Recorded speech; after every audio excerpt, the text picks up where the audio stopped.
Hatred destroys the one who hates.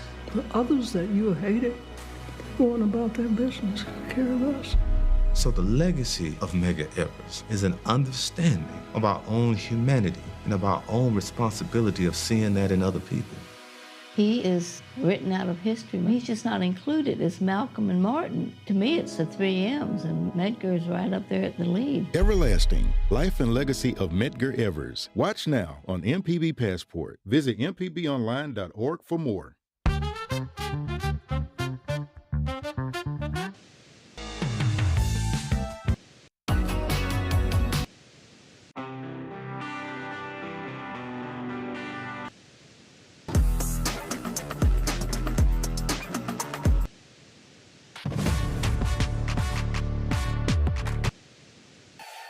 Together through the years, together in the future. MPB, your stories, our mission.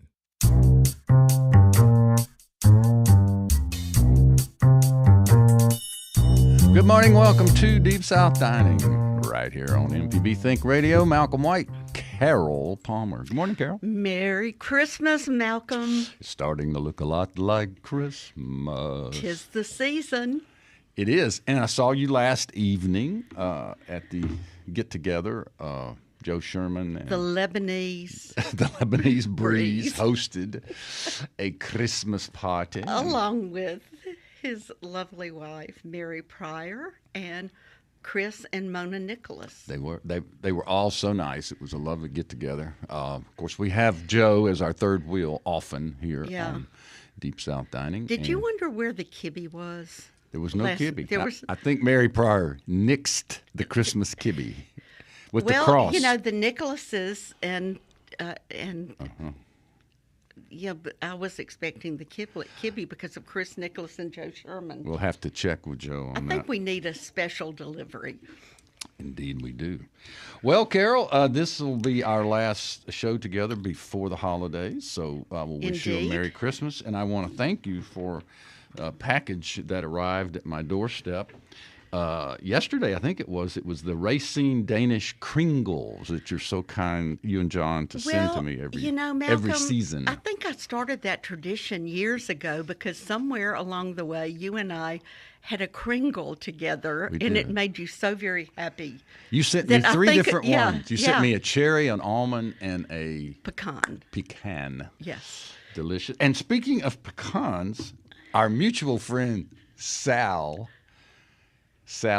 Killebrew Howarth, the first, and David, her husband, sent me a box of pecans, and as you did this morning, hers came from Crenshaw, Mississippi, and they're called Billy's pecans. Okay. Are you familiar with that? I have seen them. I've had them. They're excellent. Yeah, in the small town of Crenshaw, Billy Crenshaw made her first batch of the now famous cinnamon-spiced pecans. Anyway, that was a great gift from two of my favorite people. And then my buddies Cynthia and Kent Miller dropped by yesterday with homemade gingerbread and brought it to my house. So I'm just blessed. There. I'm covered up with blessings. Well, and you brought pecans to the staff. Yes, and mine are morning. Personally toasted. Billy did not toast mine. Not toasted by Billy. But I have the gift of all gifts for you. Oh, boy. I was so, I love to give you Christmas ornaments every year. You do. I saw a deviled egg Christmas ornament. Ooh. And so I said, I've got to get it for Malcolm. And it looked really great in the picture. And when it came, it is very flat. I love it. But it's monogrammed. It's fantastic. I thought it was going to be 3D, but there's your stuffed egg dressed It even egg. has my name on it. I know. This is outrageous. Thank you, Carol. Merry Christmas, Mal. Wow. A deviled egg, a stuffed egg, a dressed egg for Christmas. And speaking of those eggs, that's what I'm taking over to my daughter's house on Christmas Day. We're to bring a dessert and deviled eggs. Those are the two things that we're delivering, and I will have It's always the perfect gift. Perfect thing to take. It just keeps on giving, Let's see. What else is going on? You posted on Cooking and Coping about some gadgets and stuff. We'll hit that. We'll hit that there toward the end of our show. Lots of great ideas. You and I were thinking last week of last-minute Christmas gifts. Right. there are a lot of people who are going to wake up tomorrow and Wednesday morning and think, oh, it's Christmas. It's Christmas. I better get after it. And so we're going to to suggest books and some gadgets. cookbooks, and some gadgets. Absolutely. So, you know our friend Elizabeth High School. She's out there being Elizabeth, and she's been posting, I guess they're TikTok videos. Anyway, they showed up in my feed. And, you know, if you look at something for more than 10 seconds, then it starts sending you like feeds. The algorithm chooses you. So Elizabeth's videos just kept coming and coming and coming. And the one that caught my attention was her chicken salad, which she's famous for. So I went to the store, followed her instructions precisely, made the chicken salad, and I brought it this morning. So, Carol, what do you think about it? It's really delicious, and it's like Elizabeth said. She said 5-star chefs from all over ask her about her chicken salad, but it's very simple. Super simple. Not much to it, but Malcolm, there's a secret ingredient. Yes. Cavender's all-purpose Greek seasoning is the key. Marissa, you had some of the chicken salad. What's your take on it? Oh, I did, and I love a chicken salad, and I'll grab some more on the break if you let me. Of course. It is absolutely nothing but chicken boiled in water with lots of Cavenders. A little celery. It has to cool down and be shredded at room temperature. Yeah, that's key. Then it is added to a bowl with Hellman's mayonnaise. Yeah, and you didn't over mayonnaise this. I did not. I tend to over mayonnaise things. And chopped celery. That's it. And then at the very end, you hit it with the Cavenders one more time. And Malcolm, you have just destroyed a concept that I've had for years because I'm a Cavenders kind of gal. I put it on everything. What did I destroy? Well, it's Greek seasoning. Oh, I told you where it came from. And I thought they were on an island off of Greece making it, and you said it comes from Arkansas. Harrison, Arkansas.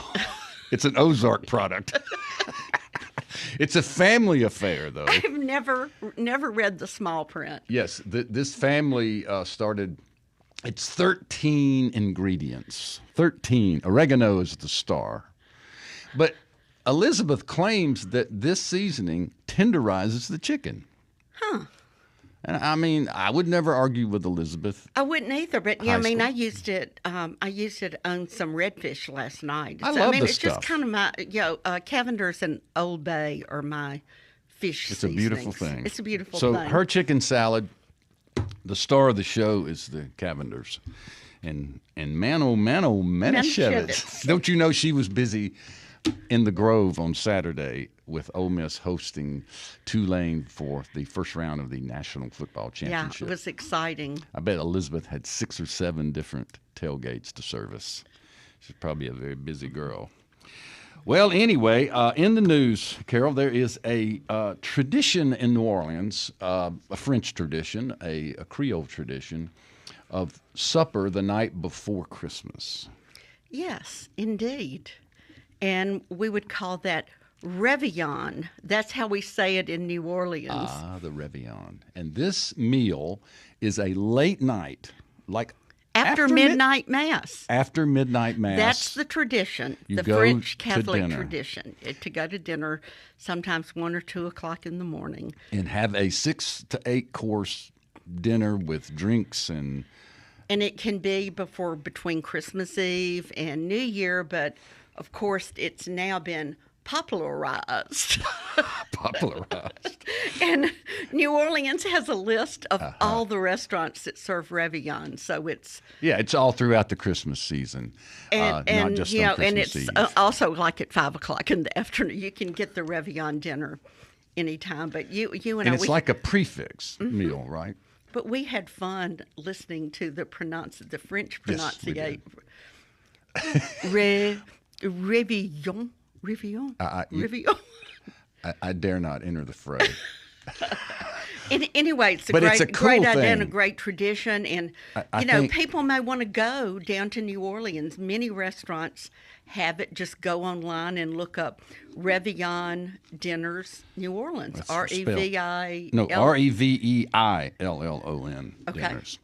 I know that Galatoire's, maybe Broussard's, and some others Antoine's, Arnaud's, August still do these things. So anyway, if you're interested in a Creole tradition from a French Louisiana style, you can check that out and create your own if you like. Yeah. So you don't have to go to New Orleans to be like New Orleans. All right. One of the Christmas gifts that I gave my wife, an early gift. We do some early gifts and don't focus that much on Christmas Day because that's for the grandkids. But she got me a greenhouse. I now have a small greenhouse in my backyard for all of my plants to go in for winter and for sprouting and growing. What a great gift. Super nice gift. And so you've been composting in your... Composting? Was that your Valentine present? I think so. Or no, that was my anniversary gift. I got a composter for my anniversary and a greenhouse for Christmas. Well, there you go. Life is good. Yes. Yes, it is. But indeed. this is one of the things I got her, Carol. I took all of our knives to Ace Hardware and had them sharpened. You mean Revel Ace Hardware? Revel Ace Hardware. Mm-hmm. Knife sharpening. It's a very important thing. Some people are good at it, some aren't. But I took all of my knives to Revel, and for $6.99 a knife, they sharpened them, and they are all in really fine shape. I told Rick Cleveland about this, and Rick rushed off to Revel, had his sharpened, proceeded back home, and cut his finger. Oh, there you go. Can't put a price on it. I mean, you do. Be careful. I mean, sharp. You usually cut with a not sharp knife.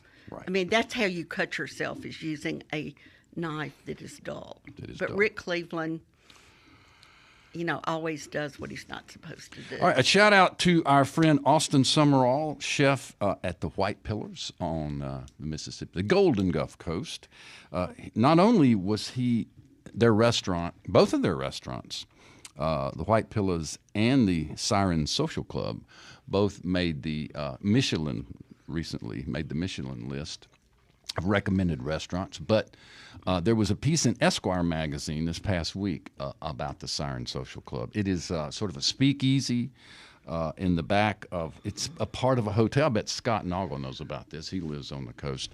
We'll get him to weigh in on the social club. But shout out to the Summeralls for being, you know, making the Michelin list at the White Pillars, and also for Esquire's piece on the Siren Social Club. And as I told Marissa and Carol prior to coming on the air, we want to try to get them on. We've had them on before. We'd like to get them on again and talk to them about what's happening in their establishments. All right, Carol, what else is happening? It is National Eggnog Day on the 24th of December. Surprise, surprise. Malcolm, I'm so freaked out about this list this week. What's freaking you out about it? Well, Christmas Day is National Pumpkin Pie Day. Makes no sense. How did that happen? And then National Fruitcake Day is on December 27th. Christmas should be National Fruitcake Day. But this list makes no sense. Yeah, well, I mean, what can you do? I mean, we don't make the list. We just share it. Yeah, we do. Hey, Marissa, do you like fruitcake? So there's a love-hate out there in the world with fruitcake. How do you feel about it? I'm a little afraid of it, honestly. Scares you? Yeah, it's intimidating. Is. I'll try anything once, but I haven't tried it yet. You've never tried fruitcake? No. I'm a fan, and I will bring you some because I have not one but two fruitcakes at your house made by the fabulous Romaine Richards, who is the mother of William Garfield Walker, our friend, who's the music conductor. And Romaine, after retiring from the law, bakes all the time. I mean, and this cake weighs like 20 pounds. And here we sit, fruitcakeless. Yeah, she brought me one with Evan Williams bourbon, and the other one has whatever the Costco Kirkland's bourbon. That's right, Kirkland's. I'm able to look at that. Yeah. Fancy schmancy. I didn't like fruitcake growing up. I thought it was gross, particularly with the maraschino cherries embedded in there. But now I love it. They were green. Now I love it. Okay, well, I'm going to bring you some. I have learned to love the fruitcake. Well, I look forward to trying it. Yeah. As you should.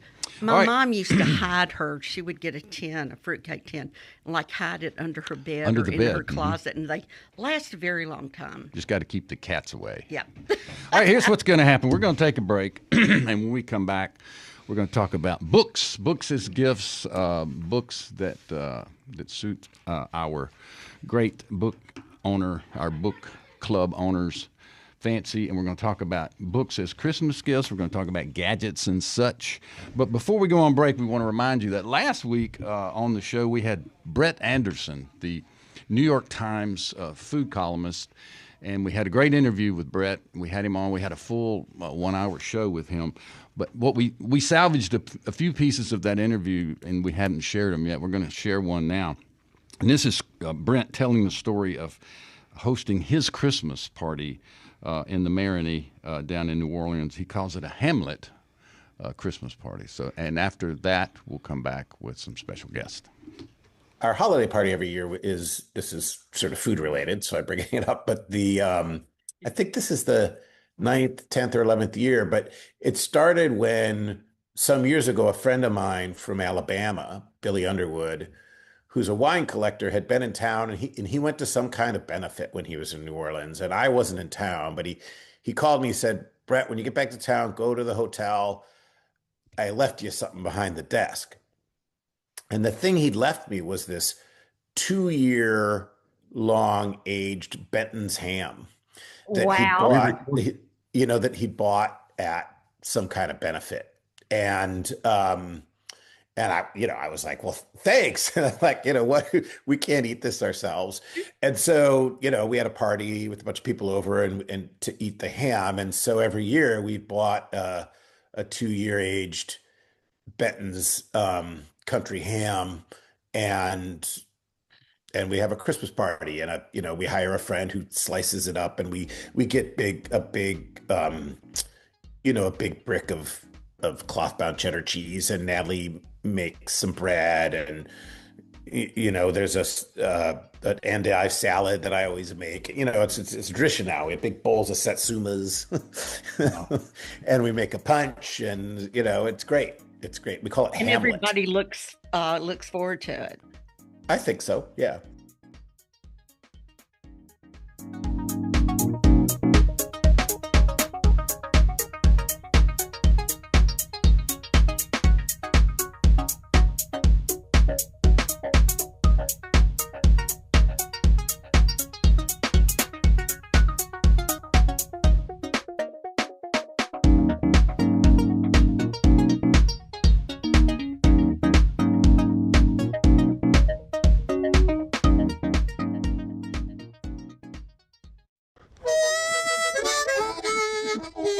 Hi, ladies and gentlemen. My name is Bobby Rush. As a blues man, I love Mississippi Public Broadcasting. If you support Mississippi music and their local programming, donate now, right now, and become a member today, not tomorrow. Thank you, thank you, thank you. Doesn't matter how big or small, but we prefer big. Thank you very much. Mississippi is a place of deep roots where every story matters and every voice can be heard. At MPB, we stand with our local communities, bringing you the voices of those who shape our state through local programming that reflects our culture across small towns to big cities, from the Delta to the coast. We tell the stories that define us, from the music that carries our voices to the leaders who inspire change. MPB brings you the heart of Mississippi, celebrating Mississippi one story at a time. MPB, your stories, our mission. Everlasting, the Legacy Podcast, is a companion podcast to Mississippi Public Broadcasting's documentary Everlasting, Life and Legacy of Medgar Evers. Join me, Rita Brent, as we dive deeper into the story with exclusive interviews and conversations about the enduring legacy of Medgar Evers. Everlasting, the Legacy Podcast, available on the MPB app or wherever you get your podcasts. MPB, Your stories, our mission.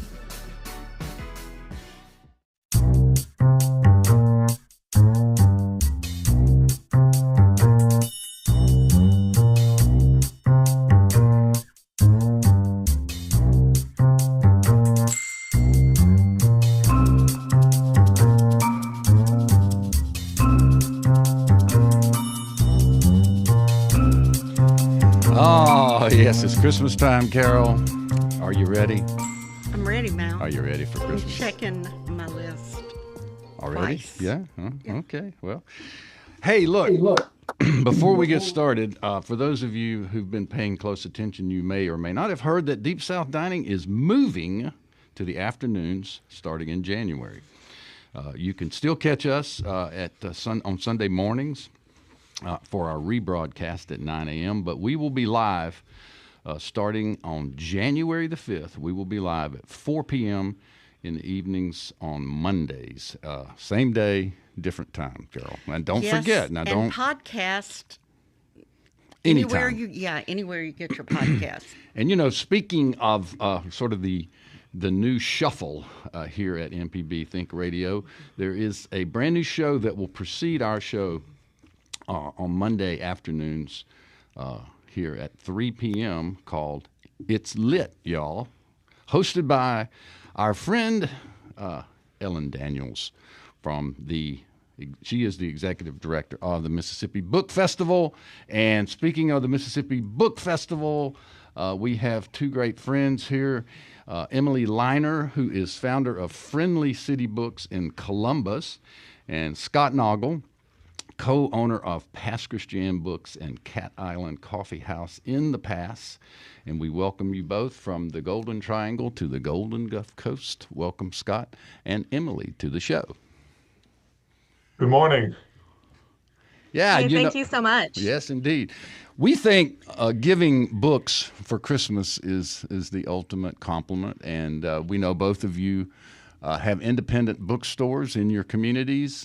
Both are very important to our culture and our story. So we wanted to get some recommendations from you guys. But first, before we do that, Emily, tell us a little bit about yourself and Friendly City Books. Hi. So yes, I'm in Columbus in the Golden Triangle in the bookstore at Friendly City Books. We opened in 2020. So we just celebrated our 5th anniversary on Small Business Saturday. Scott's been a great friend to us since we started. I actually grew up next door to Scott, not really next door, but in Bay St. Louis. So I had great memories of going to Pass Christian Books before deciding to open a bookstore of my own. And we've got new and used books, adult and children, fiction, nonfiction, a little bit of everything. And we really love to celebrate Mississippi writers. Sweet. And Scott, tell us a little bit about yourself and your operation there in Pass Christian. Sure, I appreciate it. I'm actually a transplant from Pennsylvania, and I've lived in Mississippi for 30 years. And I always tell people I'm a Mississippian by choice. I plan to stay here. It's a great place to live, particularly the Gulf Coast. Just a beautiful area. Pass Christian Books, the first location was opened 23 years ago here in Pass Christian. And it has since, we're very fortunate to be in the community that we are and very fortunate to be on the Gulf Coast. We've continued to grow. We are a general interest bookstore. Cookbooks, fiction, nonfiction, gardening, and we do have a focus, particularly on Mississippi writers and Mississippi books, that does very well for us. 3 years ago, we opened a location in Gulfport on Courthouse Road. Same model, bookstore, coffee house. We open at 6:30 every morning. We close at 6 p.m. in Pass Christian, close at 3 o'clock in Gulfport. But we're a coffee house as well, serving breakfast, lunch. We bake all of our own pastries from scratch. And in a few weeks, we will have a location open in Ocean Springs on Government Street. Good for you. Same model. Thank you. Wow. Well, as a former Pass Christianer and have a lot of family that still lives there, I just have to thank you, Scott, because you have added so much to the culture and the vibe of past Christian and now the whole Gulf Coast. And it's just amazing what the bookstore has done and what a bookstore like what you and Emily have means to a community. That's the interesting, fun part of owning a bookstore, getting to talk to people, getting to know them, and creating a place where they can just come and relax for 15, 20, 30 minutes, look at books, have a cup of coffee, and more often than not, see somebody else that has come in that they haven't seen for a while and sit and talk. Well, Scott, I know you really do a lot of author appearances and author signings. Emily, do you do that also?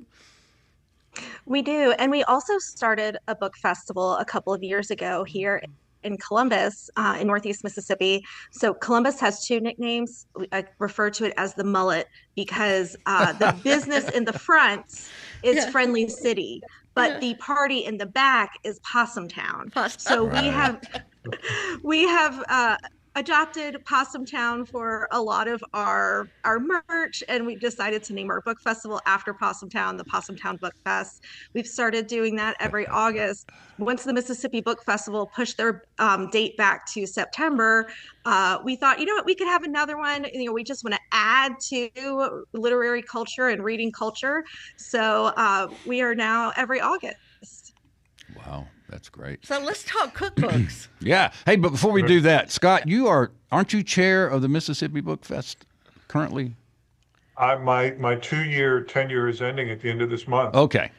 And that has been pure pleasure. And I'm thrilled that Ellen will have her show on MPB as well. That's going to be a great addition to your lineup. But I've been involved with the festival since its beginning, year one.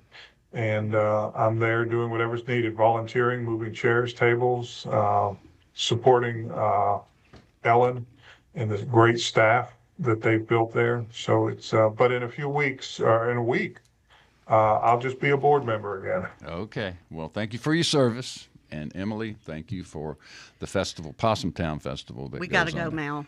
Let's go to recommendations. Emily, you want to go first? It's Christmas time. It's gift-giving time. 'Tis the season. It's the holidays. What you got? What you recommend? Well, first, I wanted to react to a recipe that you shared earlier today for the chicken salad, because I noticed that you said it involved Hellmann's mayonnaise. What I have here is the Duke's mayonnaise. I love you, so Emily. I'm curious, where do you all fall? Yep, I love you, Emily. Malcolm is Hellmann's guy. Well, and does Hellmann's have a football bowl? No, and if we had one, we would not invite Mississippi State. If we had a bowl. Wow, those are fighting words here. Yes. Just kidding. Okay, no. So we start off with the Duke's Mayonnaise Cookbook. Absolutely. That's a great one. You know, the thing about Elizabeth and myself as well is that while we prefer Hellmann's, we use Duke's in a variety of ways. Well, it's not like we dislike it. I said, well, why don't you ever talk about it? Well, this was not my recipe. This was Elizabeth's recipe. Right. She said Hellmann's, not me. I do like Hellmann's, though. But let's talk about the Duke Mayonnaise Cookbook. Tell us about it, Emily. So I just thought this was so fun because, I mean, we're Southerners. We use mayonnaise all the time. I also heard you talk about deviled eggs. I mean, mayonnaise is a core component of making a good deviled egg. So this is actually one of the best-selling cookbooks in the South, not just at our bookstore, but I went to a bookstore in North Carolina where they said this is their bestseller. Wow. So wow. I just love things that bring the South together, SEC and ACC. Yep. Well, I have that book, and I was surprised to see mayonnaise in cakes and cookies. Really? Yeah, but it's a thing. Oh, yeah. No, I think mayonnaise in a cake mix is a delightful ingredient. Scott, what you got for us? What recommendation you want to lead with? I will start with, and I believe you would know him well, Robert St. John. Absolutely.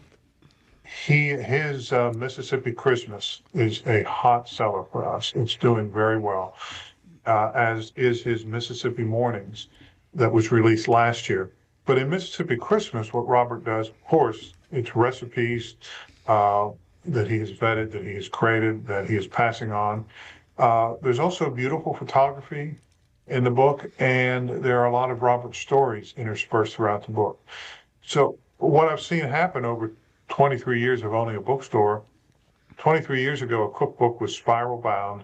It looked like it was just typed on a typewriter. It was very plain. Where I'm going with this is Robert in particular has taken it to a new level. It's really a coffee table book as well. His Mississippi Christmas is a beautiful cookbook.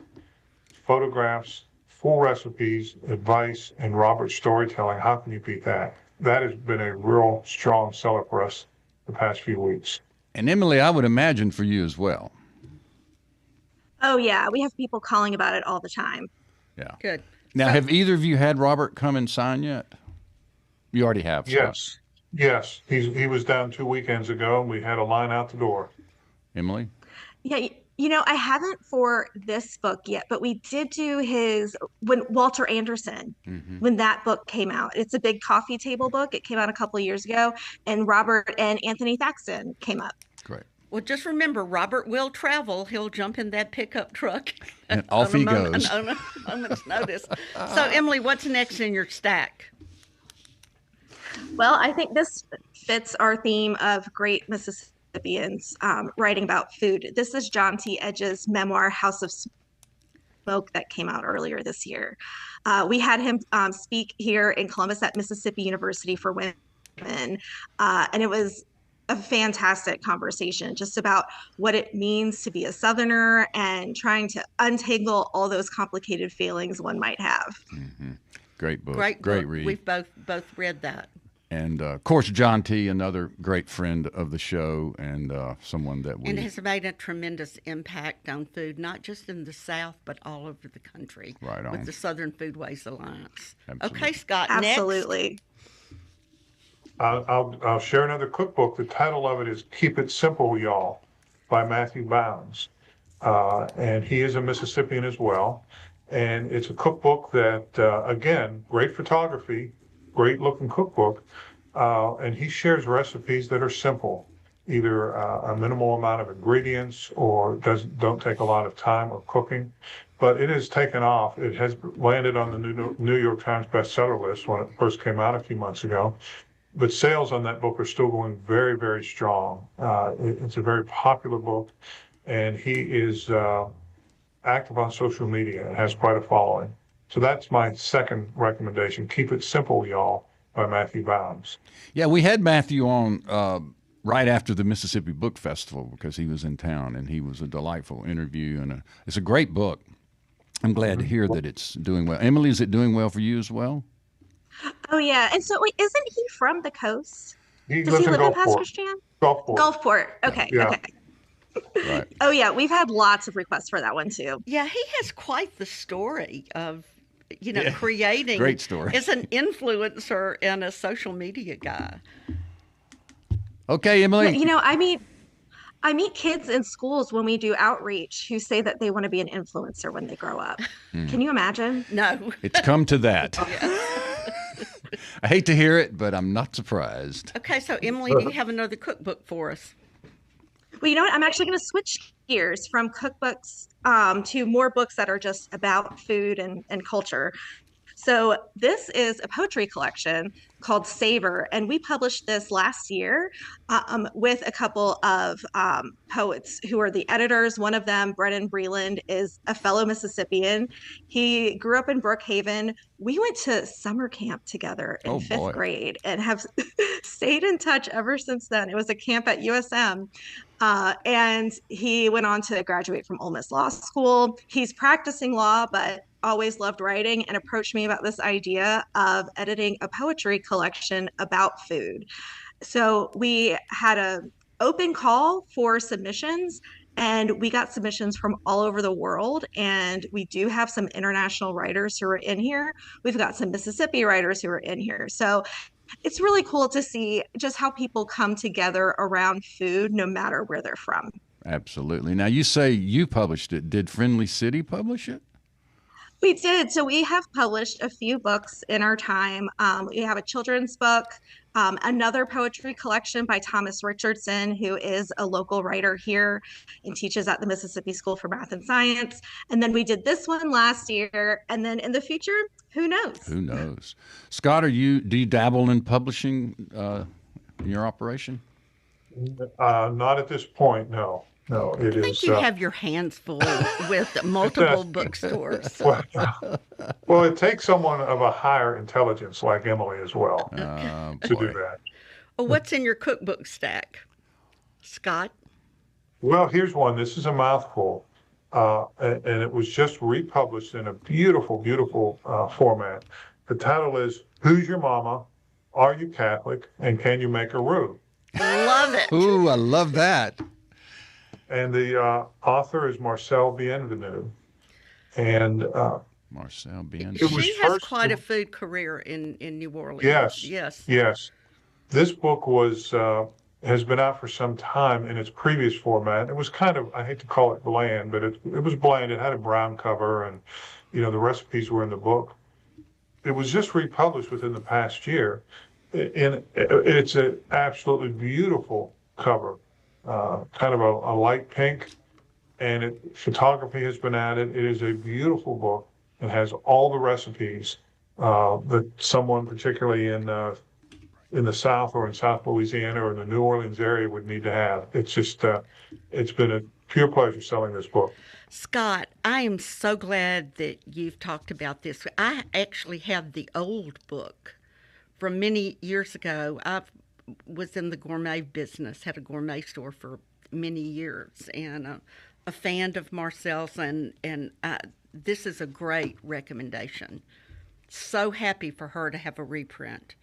Yes. Oh, and I see that the foreword's by Emerald Lagasse. How about that? She, she worked behind the scenes in his operation. I don't know what she's doing now, but they have a long, long time connection. When was it first published, the first publication? Gosh, 20 years ago, Carol? Maybe even more. While we go on break, we're going to take a break and we'll do some research. And I'm hoping, Emily, that you and Scott both can hang around because we've still got more recommendations. Okay, great. Hey, Scott, it was 1992. 92. Okay.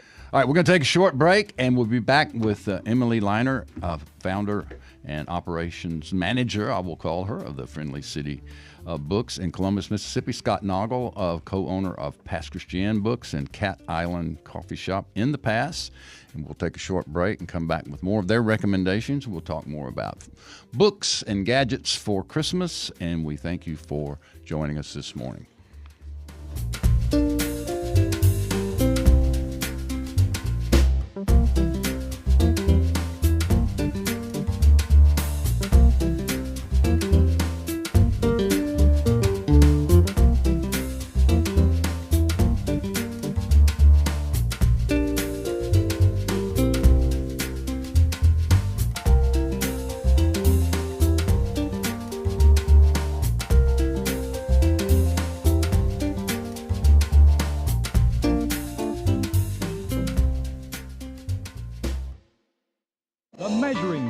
Since 1970, MPB has been enriching the lives of Mississippians. Everything we do gives us the chance to grow and learn.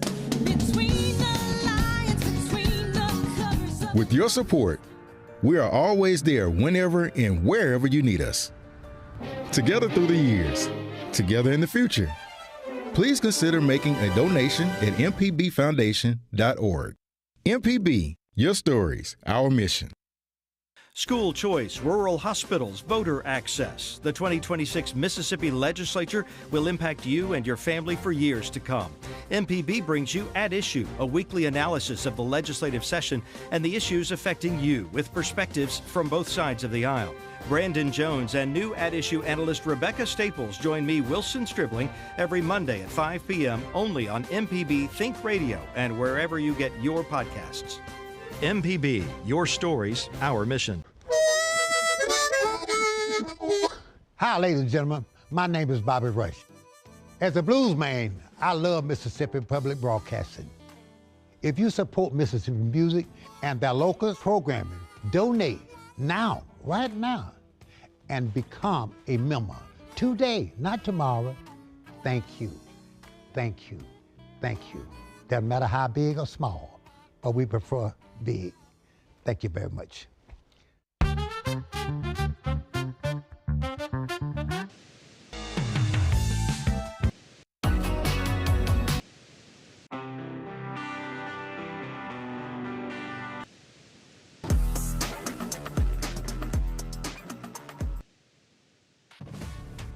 Welcome back to Deep South Dining on MPB Think Radio. Malcolm White, Carol Palmer.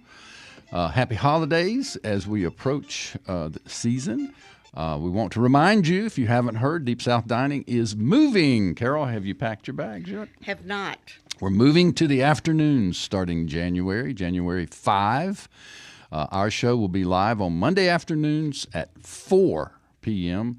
right here on MPB Think Radio. And our rebroadcast will continue to be aired on Sunday mornings at 9, and, of course, podcast anytime, anywhere, any which way you want it. We are so happy to welcome back to our show this morning. We're Zooming with Emily Liner, founder of Friendly City Books in the Golden Triangle, and Scott Noggle, our friend from Pass Christian on the Golden Guff. He is the co-owner of Pass Christian Books and Cat Island Coffee House. And we were going through a list of recommendations of books for the holidays, for gift giving. And I can't remember, Emily, were we on you? If not, we'll start with you.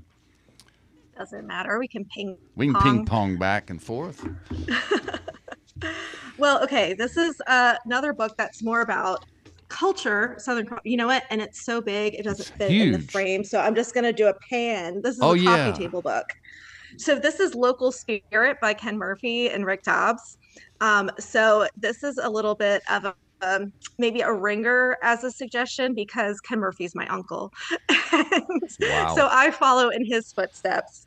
And this is his second most recent book. This one is all photographs of bars throughout New Orleans. And he tried to go to every single bar in Orleans Parish and take pictures of them just in, with no staging, no nothing, right. Whoever was at the counter was at the counter. And so they're not staged at all. And it's all these hole in the wall places that he just wanted to celebrate. Wow.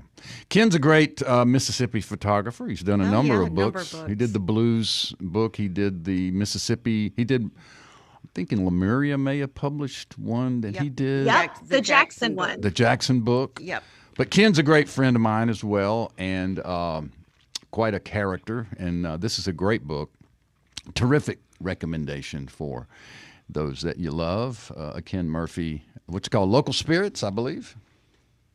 That's right. And I bet Scott has Ken Murphy's books as well, since Ken's, Absolutely. Again, we're Bay St. Louis people. Yeah. So now, this book is not a new book, right? This is a book from when? This is maybe 3 years ago, that's I what want to say. Thinking. And then there is the more recent one, which is his my South Coast Home. Yeah, that's Revisited. a republication, though, right? That's a repub of an old book. Sort of, because the thing is, it's based on his very first book. Right. That was taken before Katrina and printed before Katrina. So it was lost. And unless you got a copy of that book when it came out and it's in your home, there are none left. So he decided to take this look back, and maybe it was around like the 20-year, because this was the 20-year anniversary of Katrina. Yeah. And so he's taken new photographs, and some of those are new photographs of the places that were in the original book. Mm-hmm. But he didn't want it to be like shot for shot. So it is a little different if you already have the original book. And that's probably collector's edition if you have the original. That's cool. Okay, let's get back to cookbooks. Scott, what you got? Well, I'll give you another one with a long title. It's Bayou, Feasting Through the Seasons of a Cajun Life. And it's by Melissa Martin. Her first book, you may remember, Mosquito Supper Club, just a runaway hit. Fabulous. Yes. And this second book, which came out about a year ago, again, takes us back to South Louisiana and the food and the recipes moving through an entire year. Their festivals, their holidays, recipes and food to go along with each one. And again, it is a stunning book. That's Carol, you took the words from my mouth. I just couldn't help it. Actually, Malcolm introduced me. We're big fans of Mosquito Supper Club Cookbook. Is truly a masterpiece. The photography, just the message it conveys about the vanishing bayou. Yes. Okay, here's a question for you, Scott. Have you ever had Melissa at your store? Yes, we have had her 2 or 3 times. Yes. Well. Well, as you know, Scott, she didn't make it to the book festival on the coast a year or so ago. She was advertised to be on the panel that I moderated, and she didn't materialize. But we've tried to get her on the show 1,000 times. Yeah, we have a worldwide audience. So we're going to have to go through you. Yeah, we're going to have to go. Would you be her agent? I tell you what, we'll come down and do the interview at Pascrochan Books. We might be able to get her over for that. It's just a short drive from New Orleans. Well, Malcolm and I are going to we're going to pile on Bayou. That is Bayou's a fantastic it's just unbelievable. Book. It's beautiful. It is got great recipes in it, and I like that she sticks to her guns. I mean, she talks about Cajun food and the food she grew up on. She doesn't try to get over into French food and whatever's the hottest new thing. She does that thing that she's always done, and she does it magnificently. Yeah, she stays in Plaquemine Parish. That's right. Well said. Yes. Emily, what's up? What's on your list next? Well, okay, do y'all want a cookbook or something totally different? We're a cooking show. We love a cookbook. Okay, well, I'll give you a cookbook. I don't have it at hand to show it to you, but we've got some copies of this one. South of Somewhere by Dale Gray. Yeah. Yeah, I just thought the concept of this book was so clever because she is from South Africa. She met her husband in South Korea, and he's from Southwest Mississippi. I can't say South Mississippi because, they live in Brookhaven now. Right. But we had her at our first book festival a couple of years ago. And she's just so nice and so kind. And I thought that combination of you can be South anywhere is really cool. My only wish is that she comes out with another one that might incorporate like South India or something, And she has a great social media presence as well. And Malcolm, that reminds me of one of our favorite books of the year. I don't know if y'all have seen Global Pantry by Ann Taylor Pittman. That is a fantastic book. It reminds me of South of Somewhere in that it melds the different foods together. Yeah. In fact, I made the grits with coconut milk, the shrimp and grits with coconut milk and lemongrass. Yes, you did. Just this week. I love that recipe, and I love Dale, and I love her. I think it's called the Daily Plate or whatever her social media is. She posts. I saw it yesterday. A thing that she posted, a little reel. But yes, a great book, South of Somewhere. A great recommendation by a friend of the show and someone that we're very proud of. All right, Scott, what you got? What's next? You want another cookbook or something different? Cookbook. This is a spiral bound book, and it's something that continues to get republished by a small press, I think, in Lafayette, Louisiana. And it's Cajun Cooking from the Kitchens of South Louisiana. Cajun Cooking from the Kitchens of South Louisiana. Wow. And it looks like something that was published 30 years ago, spiral bound, type pages. We just can't keep it because the recipes, people are just grabbing it up because it's the traditional. I think the book was probably first published 30 or 40 years ago. It's the traditional. Is it a community cookbook? Like a community cookbook? Yes. Okay. That's a better way so of different saying people contribute? Yes. I'm glad to know about that. I don't know about that book. I don't either. And I did sell cookbooks for 30-something years, but somehow I missed that one. And Scott, here's a tidbit that you will enjoy knowing. The University of Southern Mississippi collects in their special collections department at the McCain Library, they collect community cookbooks. And they have thousands of thousands of titles in their collection, and they're always collecting. So if you hear of community cookbooks, you can recommend them to. I can't remember the folks' name. We've had them on the show to talk about that collection. It's really cool. Thank you. I'll keep that in mind. Yeah. Well, we promised to talk about gadgets a little bit. We really have sort of gotten comfortable here with the books. But, Carol, you got some gadget recommendations? I know you posted on Cooking and Coping. I posted on Cooking and Coping yesterday, and we got some great tips of people's favorite gadgets, which are great stocking stuffers. Mm-hmm. One is that little plastic tube that you roll garlic in. Right. It just looks like a little plastic tube. You can roll it without touching it. Mm-hmm. April McGregor from Philly, Pennsylvania, says a bench scraper. Some people call it a bench scraper. Yes. Some people call it a dough scraper. It is a must for many kitchens. Yes, I used to have one, and I've lost it, and I need another one. In fact, this morning I was looking through the list that Marissa furnished for us for our perusing this morning, and I saw the scraper, and I thought, I've got to get a scraper. What about the Flusser, Carol? The Flusser is my favorite kitchen gadget. It is a flat juicer that folds up, but it has a big squeeze to it. Yes, it does. And you know how juicers just don't fit in your gadget drawer. Yeah, the Flusser does. The squeezer, yeah. Now, Shirley Evans sent in the Jar Pop. That's the trade name of it, and she says she keeps one at home and in the church kitchen for commercial cans, and it will even work on the largest pickle jar. That was a good one. Mm-hmm.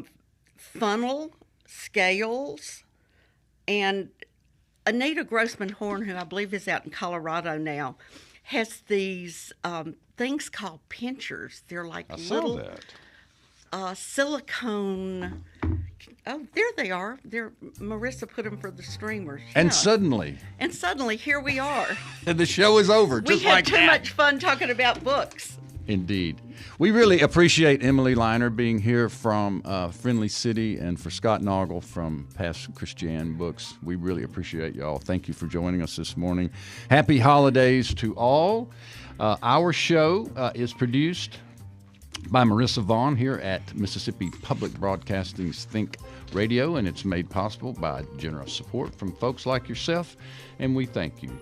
For my co-host Carol Palmer, for Marissa, and for Emily and Scott, we say so long for today. Southern Remedy follows at 11. Join us next Monday and Sundays at 9. And then finally in January 5, we move to 4 p.m. on Mondays, and we look forward to seeing you then and there. This is Deep South Dining on MPB Think Radio.